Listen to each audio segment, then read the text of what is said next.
Do you need some ideas to create die-cut backgrounds real quick? Both of these techniques will have your cards ready to go in just minutes. We're going to be creating two really simple, quick, beautiful backgrounds using just one background die. This is like a cover die, but it doesn't actually cut around the edges. But one of the best things about this style of die is that when you run it through a die cutting machine in one pass, you have a ton of images ready to go. But for the first technique, we're going to do something just a little bit different. We're going to emboss the die cutting image onto a piece of cardstock.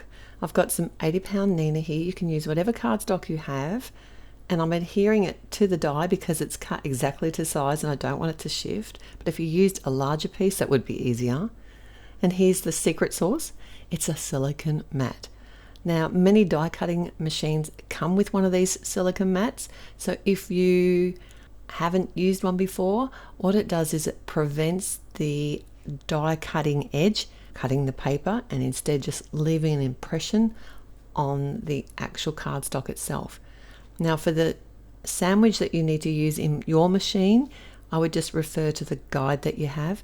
And if your machine didn't come with a silicone mat, then you can actually purchase these separately. In the olden days, they were called tan mats because they were tan in color.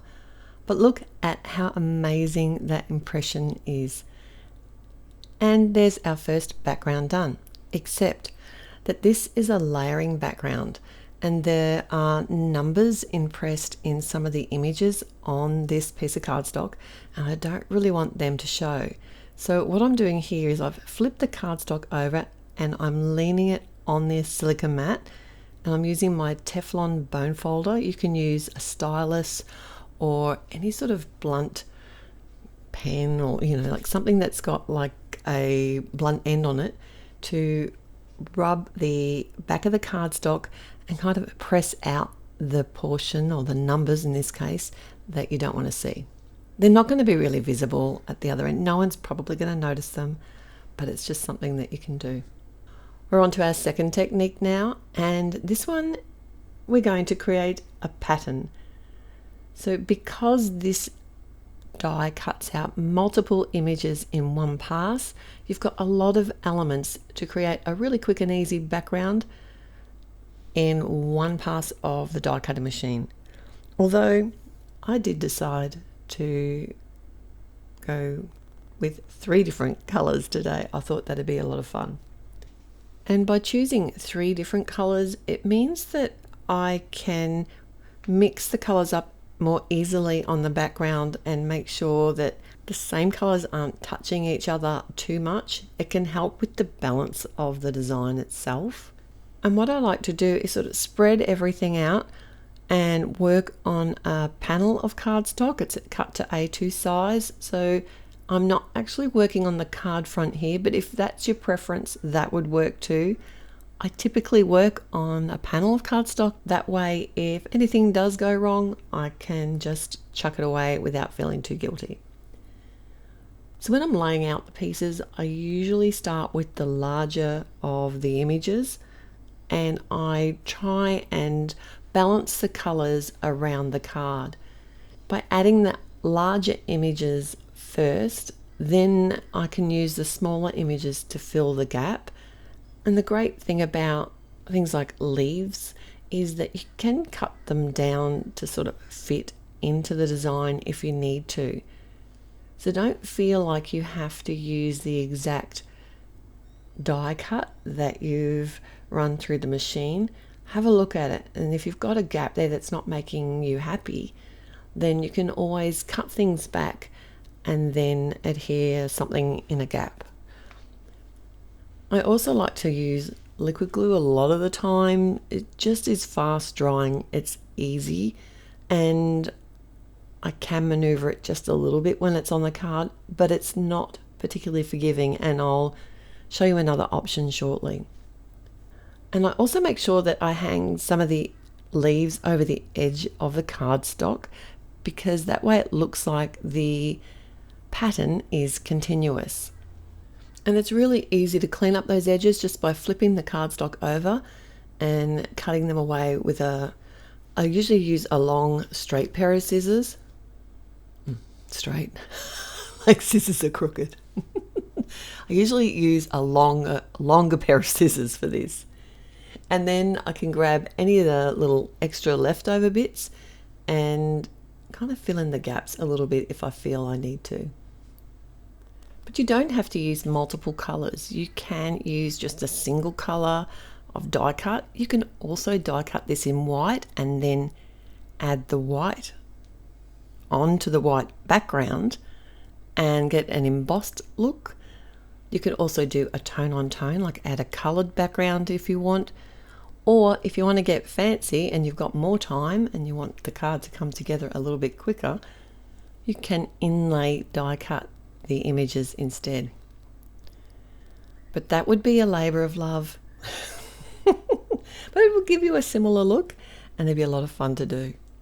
I didn't want to lose the background too much, so I added a central bold sentiment, and this whole card is die cutting, no stamping or coloring at all.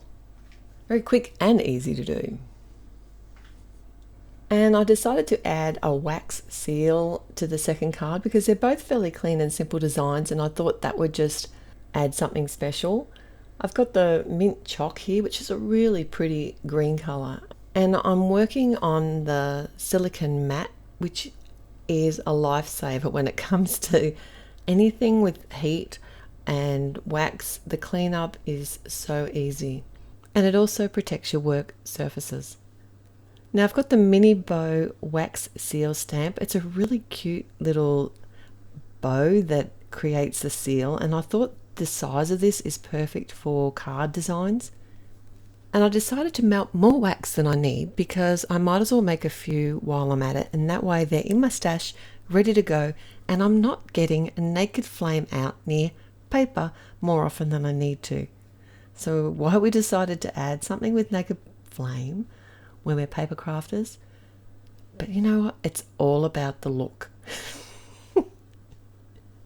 So I decided to make a couple of different sizes with this small wax seal. I did a couple of larger ones, which leaves a circular border around the seal stamp, but I thought I'd try it with just a very small amount as well and just make a tiny seal with it, which worked really well. The other thing I've found is if I've got any leftover wax in the little cradle or the spoon, then I can just tip it onto the mat and then put it back into the jar. Or if I'm not happy with any of the seals that I've made, I can do exactly the same thing. I can cut them up and then remelt them for another wax stamp.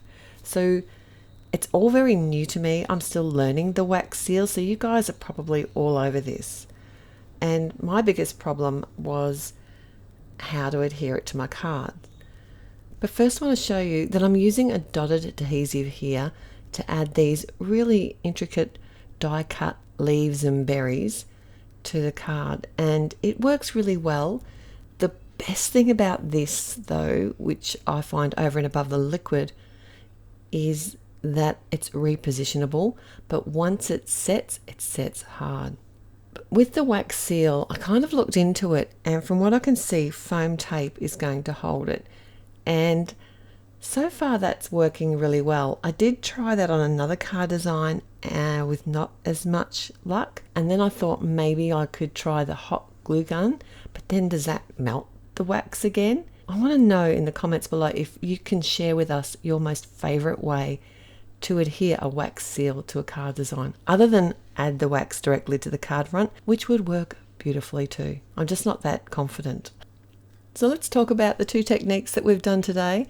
The first one was creating an embossed design using a cutting die, and this cover die is perfect for that. And on the second design, we've got a ton of images with just a couple of quick passes through the machine and made a really quick and easy background. I did mine multicolored, but you can do yours however you like. Let me know in the comments below if you're going to give either of these techniques a try. And don't forget to tell me how you glue your wax seals onto a card front. Till next time, bye. Using a cutting background die. Listen to my chookies. They want to be in the video today.